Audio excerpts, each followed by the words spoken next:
There's no more good movies anymore, so we made our own movie that is called Vulgar. And we're trying to bring a solution by making our own movies, telling our own stories, our true stories about, real life stuff. This is Vulgar Conversations, episode 1 with Katrīna Kreile. And Santiago.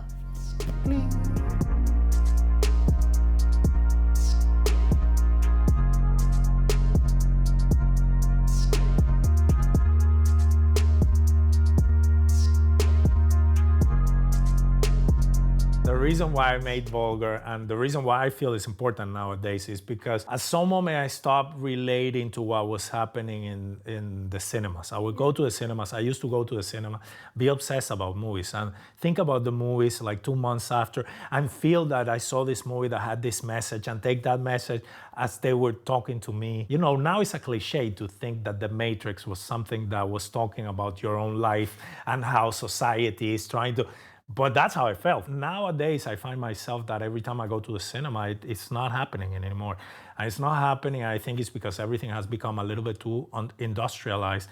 And, like the other day I was telling the story that, maybe I can see one movie and I like it, and part 2, also part 3, but there's a moment that it's the same movie and I can't see it anymore. And it's the same message and it becomes boring.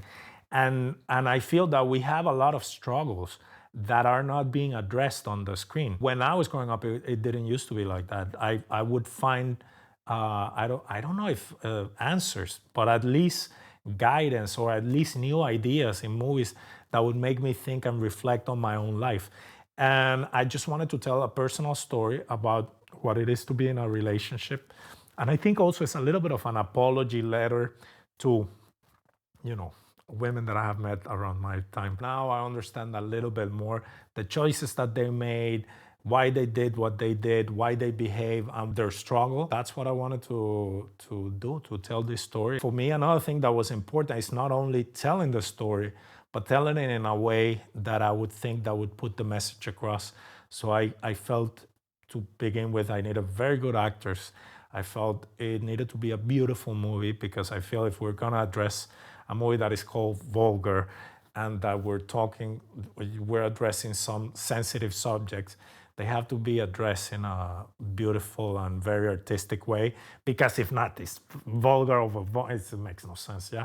So that's another thing that was very important for me, and I'm so happy that you join us in this journey. How are these months leading to the premiere of the movie? What have you been thinking? How are you feeling? Tell me about the movie. First of all, I think which sums it all up, my therapist told me that she was proud of me for taking such a role because she felt like I let go of my perfectionism through Angelica. And at first, when I started reading the script, I was like, I'm nothing like her, but I love that because I can have a challenge here and there. But this time I had this self-realization, this self-awareness that there are some similarities, not with her situation, with her life, but with her character. And I did not want to admit it, but sometimes I felt like this was me, being such a perfectionist. I need to let go of my perfectionism. And Angelica had to let go of that. So I had this experience, this journey. It was such a wild journey, such a wild ride. But I learned a lot through her, and I let go of that perfectionism through her. And it was like a healing experience almost. Okay. And that's such a blessing to get that type of character, to play that type of character, to be able to heal yourself, to learn something, to evolve. And I felt like I've evolved since then and learned a lot about myself. To show and tell this story for so many women out there, that's what I think drew me to this project, because I understood how it could be so relatable to so many women and it could touch some strings in their souls, It's such an honor to just to go through this role, which is so challenging. And Angelica as a character, she was changing, and I love acting jobs where I can change as well, where I can learn new things, where I can grow through this character. And that's why I also was like, yes, please sign me up. I will definitely do this job. But I love this. Like, you're telling me this, and I'm like Yeah. eating popcorn in my head. Like, tell me more. Okay, Yeah. okay, cool. That's pretty cool that you found like a bridge between the character and you, and things that you felt that needed some addressing. Yeah, well, I guess that's what it made it at some moments feel so real, maybe, like that there was a lot of you being there. It's also very terrifying because, meeting directors' expectations is something that's like so scary for actors, but hearing that these expectations were exceeded, or hearing that you felt what you wanted to feel, the feeling is just undescribable, because I feel like I've finally done a good job, and I finally feel like I can actually be slightly proud of myself. Like, I'm gonna tell you something to explain, because it's not that you delivering what I was expecting. It's you just actually way over deliver. I've told you the story off camera that, I cried the first time that I saw the movie, and that blew my mind. And it blew my mind. I have another friend that he's directing a horror movie right now, and I call him. It's like you being scared of your own movie. It makes no sense, because I know what's gonna happen, but it's still the way that everything was wrapped, and the way everything was portrayed, it still hit me, and hit me more, because there are things that, of course, when you're writing on a paper the journey, you cannot foresee, and it takes the actor to embody and bring all these other things that you just don't have in your head. And I think in that way you just way over deliver, and you shouldn't be proud about what you did. You should be proud about everything you do. But this one, I feel it was something special, specifically also because of what you're saying. There's a challenging role. I think it's an important message to be told, but because it is an important message, it's also a terrifying message and a terrifying path to go through. Because you're saying women might relate, and I hope they do, but I'm secretly terrified. And what if they don't, because sometimes you don't know, is the world ready for this? But it's still, I feel it's a little bit trying to push a little bit the boundary of what it is to be in a relationship, what it is to, to explore yourself.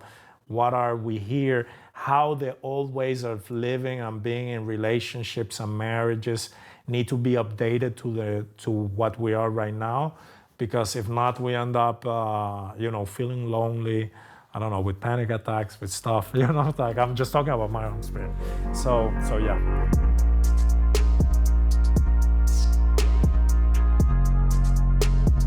So as you know, Angelica, the character in the movie that you play, she's kind of, I wouldn't call it she's kind of in a sexless marriage. Not that you need to call any of your friends or gossip about any of them. But do you feel this is like a nowadays type of problem that you feel a lot of people is going through? I remember that we were talking when we met the first time. You were telling me the story, and it got me thinking about the times where I remember having similar conversations with women.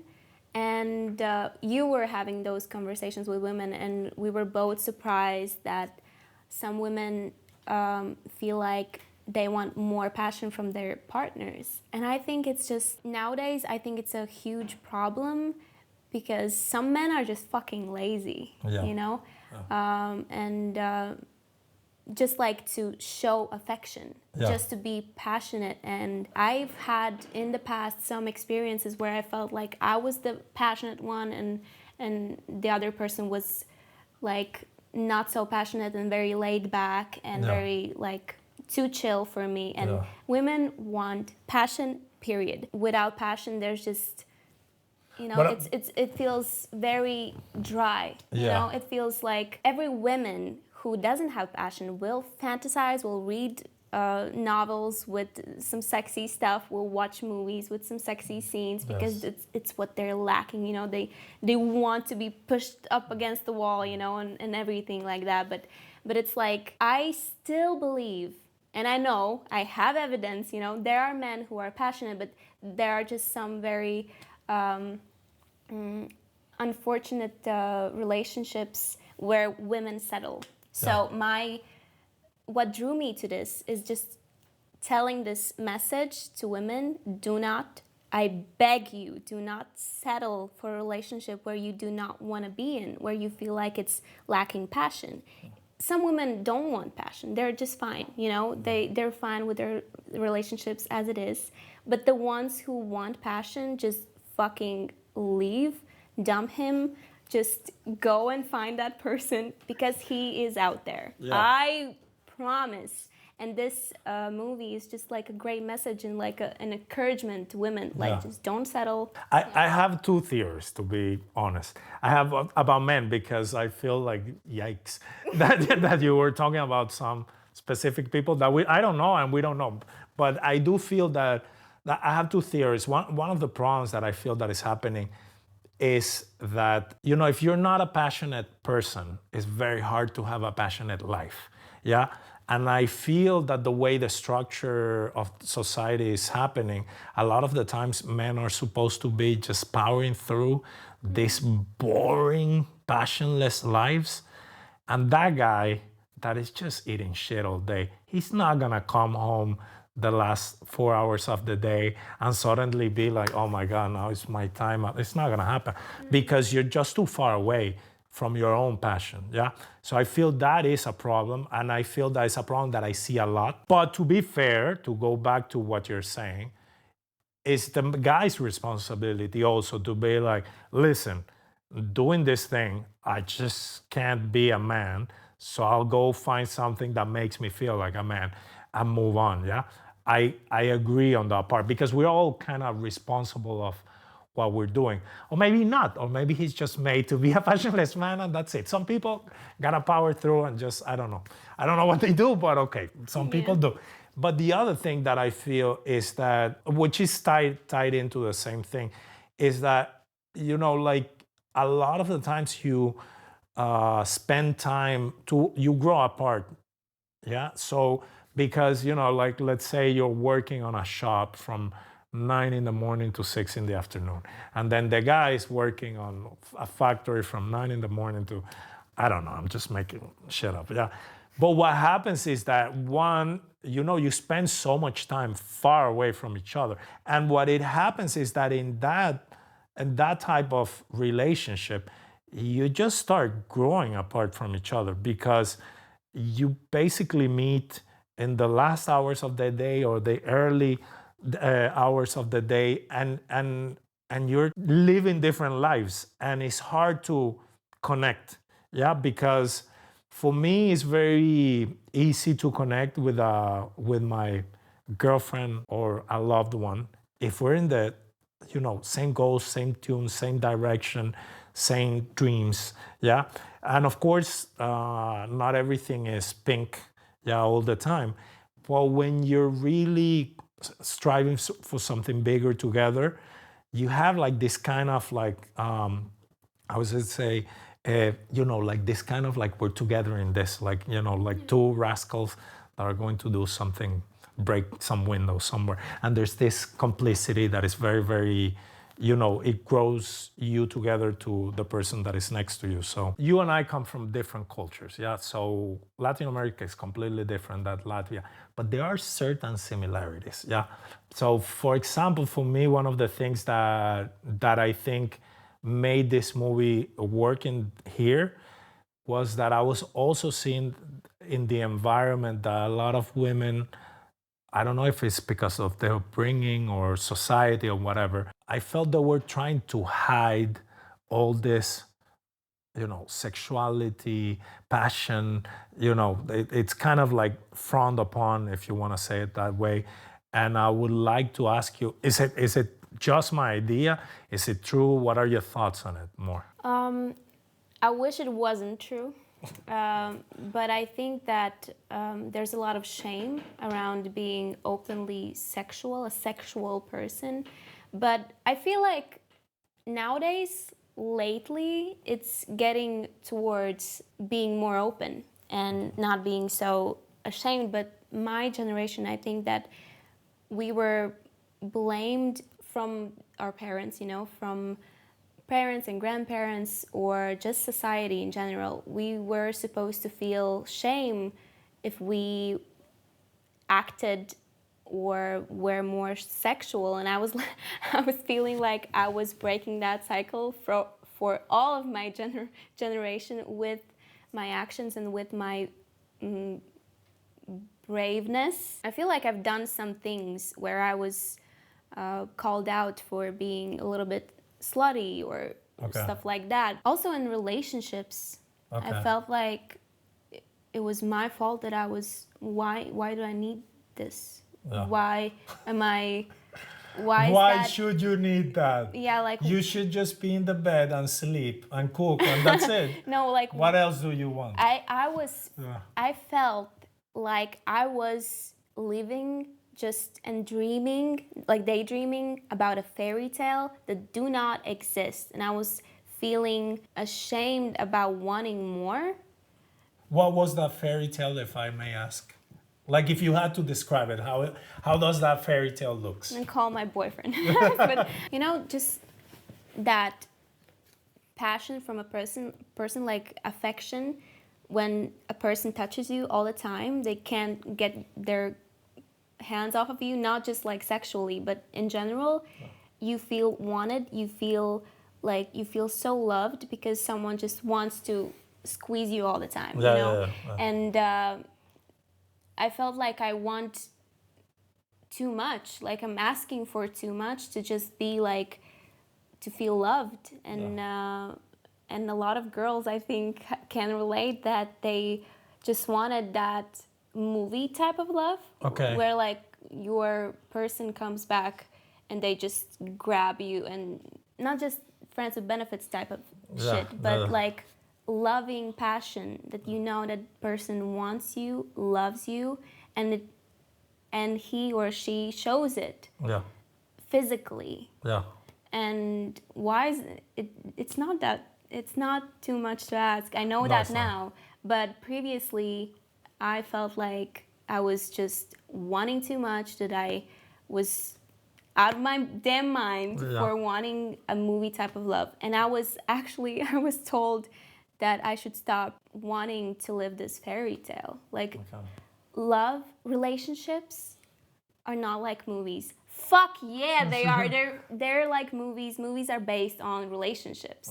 Just think that some people are lazy and they blame it on like women wanting something from the movies, that they're just romanticizing everything. I think women should romanticize everything.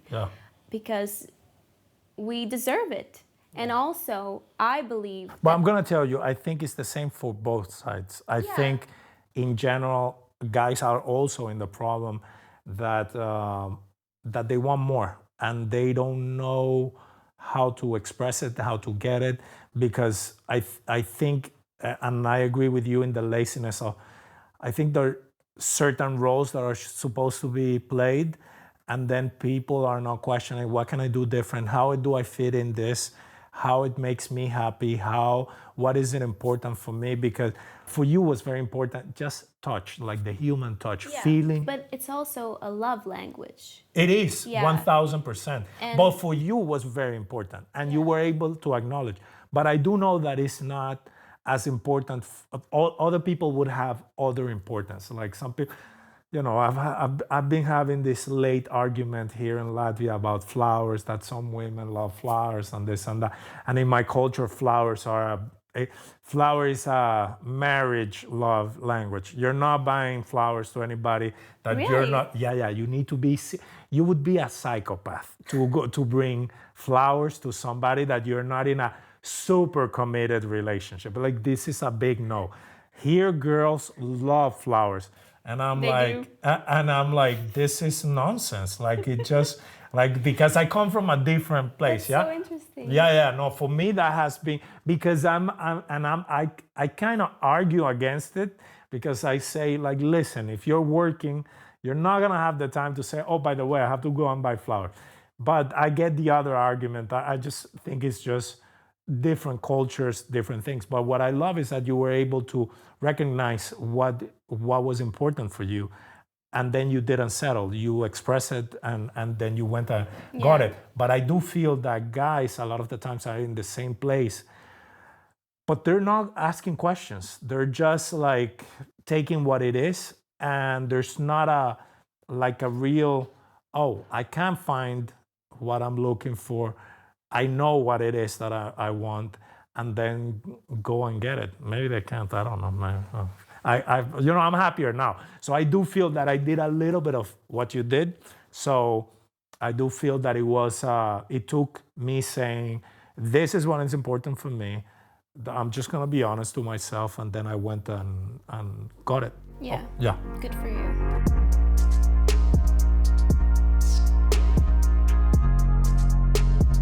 If the audience doesn't like your character, I'm gonna go and punch them one by one. It's a joke, but I think your character is so relatable that I hope that the message gets across and the people are ready to receive it. To be fair, I'm gonna tell you, I think this movie is gonna be loved in my country because I know the culture, yeah. But I'm a little bit afraid of here because it's not I don't know. And I've been trusting everybody around that has told me, oh yeah, people are gonna relate. But I have to see it to believe it. Let me put it this way, yeah. But I do know this. I think I'm on your peers about other actors and about other actresses. It's gonna be nothing short of amazing to see that this was your first big performance and what you're delivering on screen. But because it was a very complicated thing to do. I think if this would have been your fifth, sixth movie, everybody would be like, okay, yeah, great job, and we saw it coming. But I think this role is gonna come out of nowhere because, this is your first big role. No, I'm the same. Let's see what happens. But yeah, but my main thing is this, that at some moment people would ask me, oh, why, because there are a little bit more, let's call it, more known actors around the Latvian circuit. We met through your manager, yeah, and I remember we did a reading. Yeah. Yeah, and I remember on that first reading, I told him, well, I told everybody around my own circle, I told her, oh, she has very good instinct. And I knew that for this movie, I really wanted, and when I say good instinct, I'm just gonna explain to a regular audience, yeah?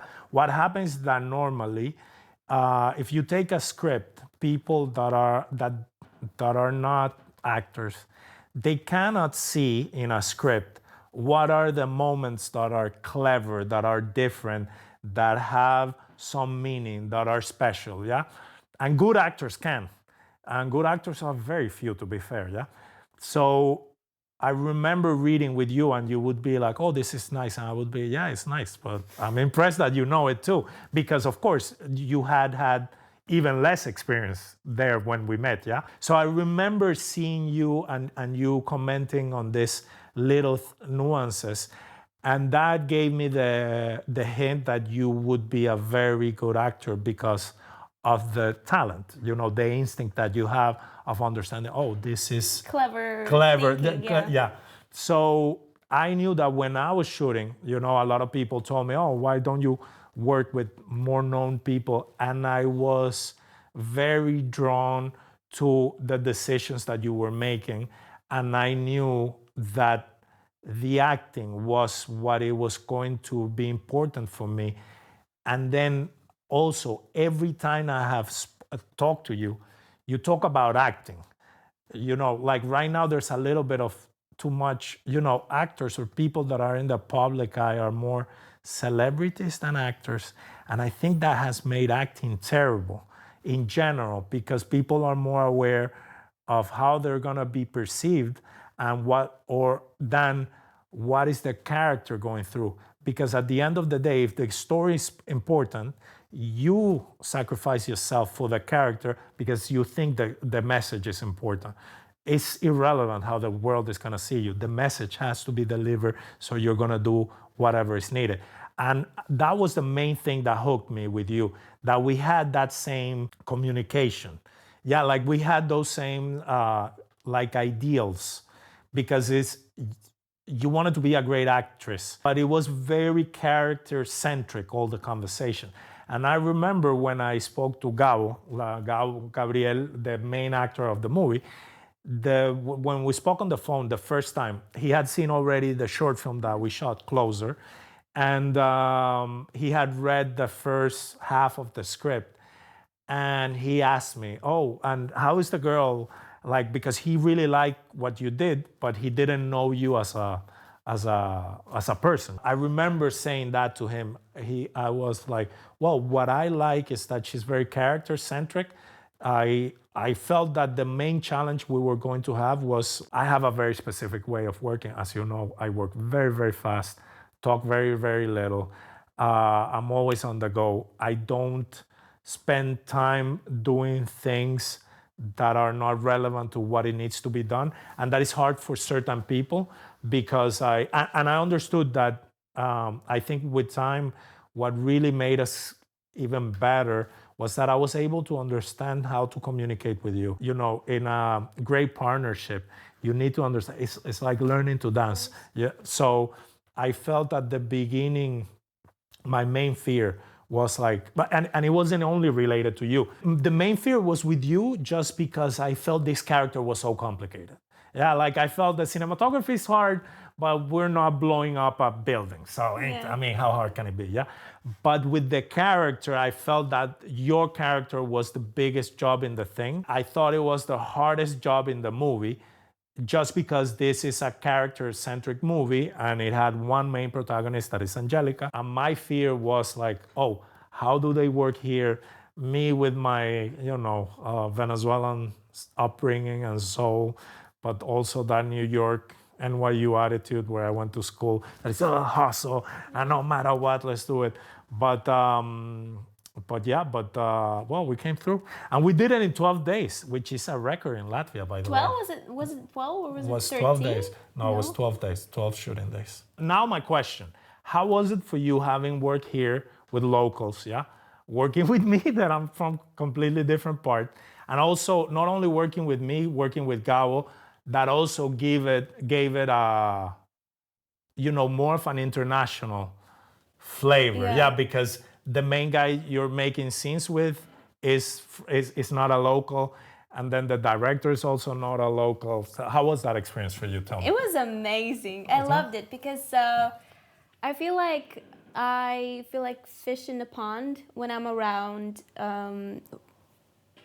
people from other countries. Okay. And I love communicating in English, and I love getting to know new people from other cultures. Therefore, it was very exciting for me. Okay. It wasn't anything like scary.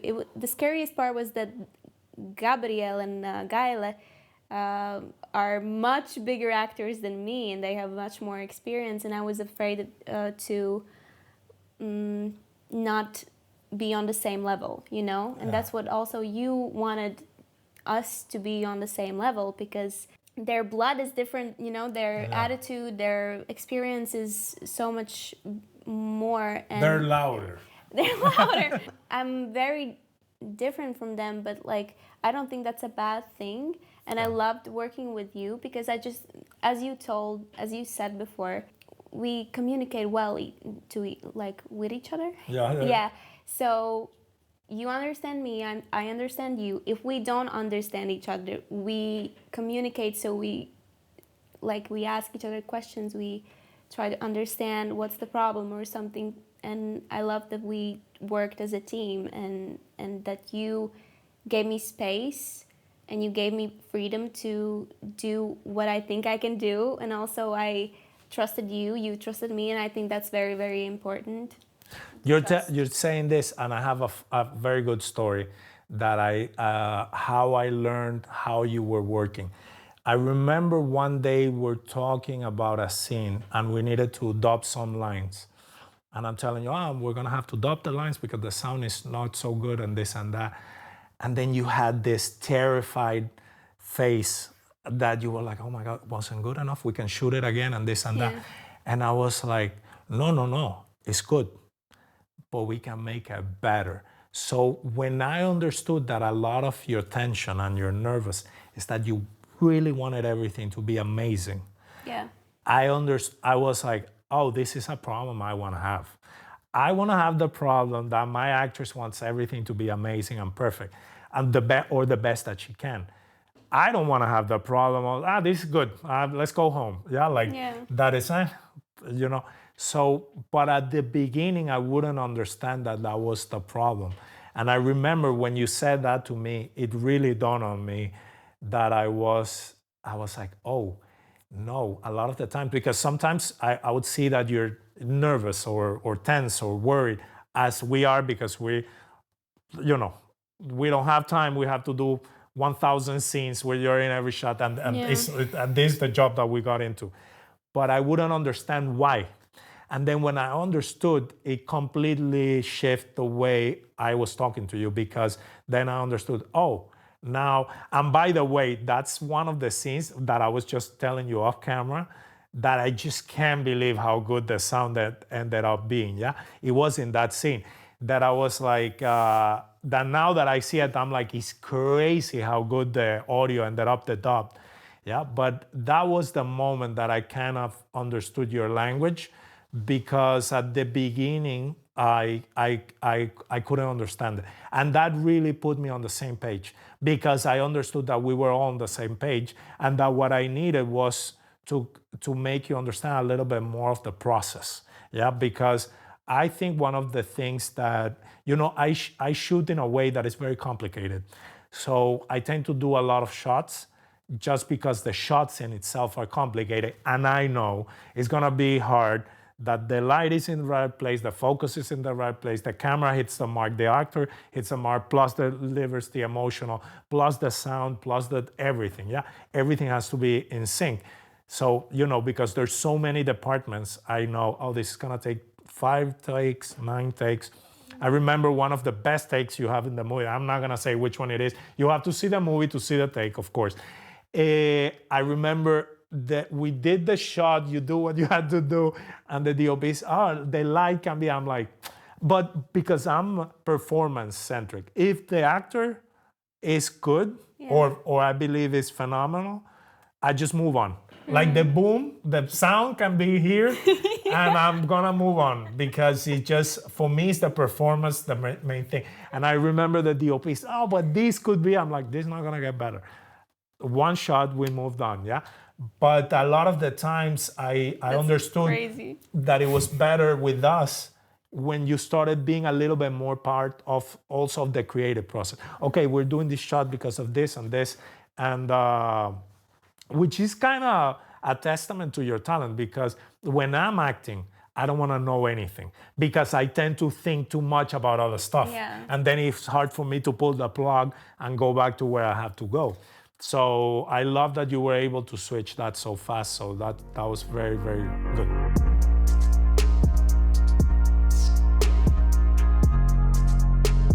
So for me, it was very important to show, intimate relationship, or how they call them in the, I like better to say intimate relationship than sex scenes. But for me, it was important because I wanted to make a mature story. Yeah. I didn't want it to make this was no for 8th graders or whatever. Yeah? So how tough was it for you? How was the experience?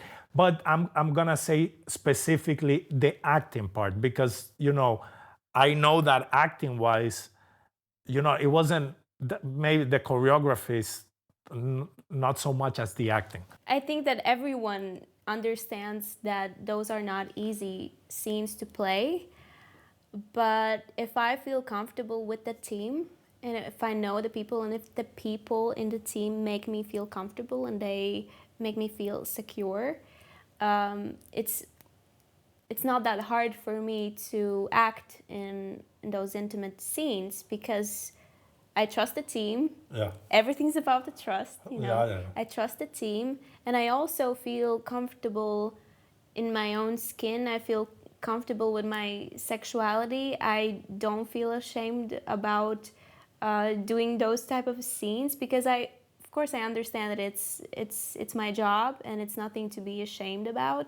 Therefore, I feel like I feel very comfortable just So doing follow-up them. question: what was the hardest thing for you to do on the whole? Was it a sex scene? Was a emotional scene? From all of them, I think I am comfortable just in my skin and I'm very comfortable with nudity, but the sex scene is something that I have never actually done before like that. So when we were filming, I was like, of course I can do it. But I only now realized actually that's my first sex scene. Like, Oh, really? Because I've had sex scenes that are like almost doing it, or like foreplay, or like just being naked and like kissing, making out, blah blah blah.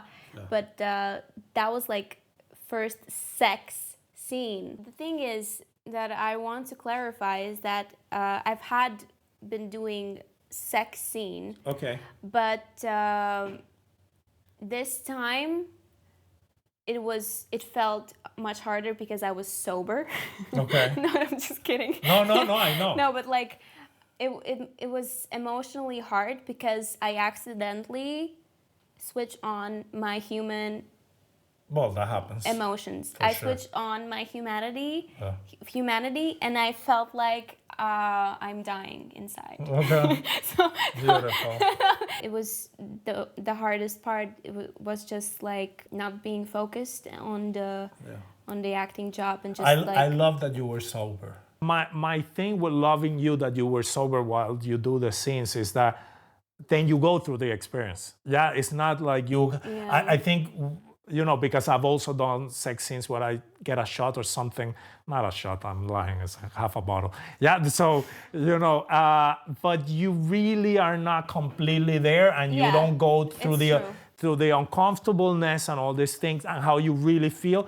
But I think that emotion helps the character. It's hard for us, but it helps the character. Lucky me. Yeah. Lucky me, because otherwise it would be trash, you know. But yeah, I definitely agree with you. Yeah. It actually like helped that I was sober, Yeah, no, I love that part. but it's not easy. Yeah. So go watch Vulgar in the movie with this beautiful, gorgeous Katrīna playing Angelica.